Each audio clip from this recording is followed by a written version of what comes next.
นอนกันเสยมนมาเมื่อในไทยเลยหยับใจก็เปิดว่าเลยคำที่ยอบครั้งวันนั้นแต่เป็นนั้นยุ่งโคคำในซ้ำเป็นนั้นดีกูอำบอกใจเย้าเนอเมืองไทยในเป็นสั่งในจักปานน้องแต่สั่งไปกินใจเมื่อในจักปานปีน้องแต่ดีลดดีเป็นนันดีก็คงนาเยายานไก่พ่อแม่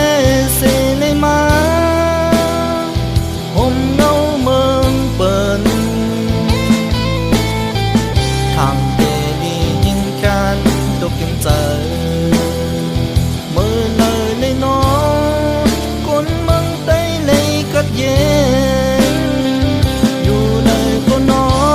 งคือเตมีตั้งเสื่อใจ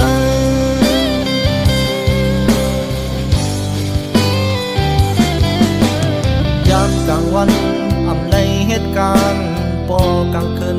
คงเป็นนอนกองป้อมใดอยู่มนเสือจึงเปิ่นวักกลมโหดอยู่หังโกยก็เดียว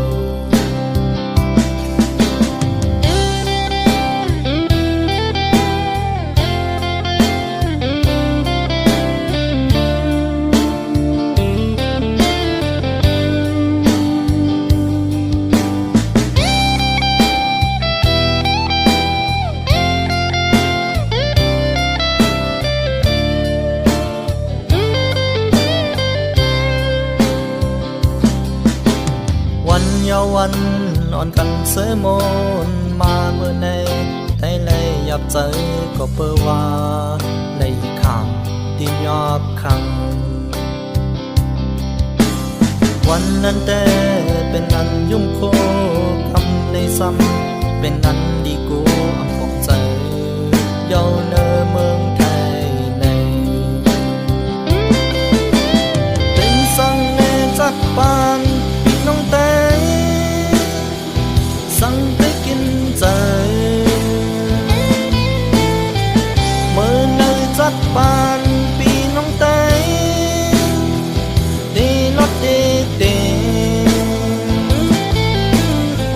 เป็นนันดีก็คงนาเยายานไก่พ่อแม่เสในมา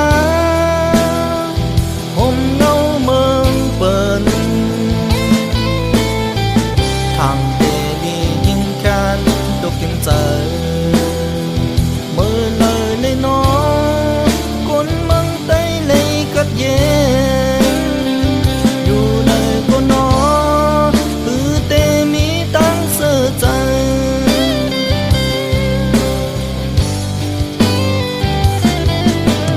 ยามกลางวัน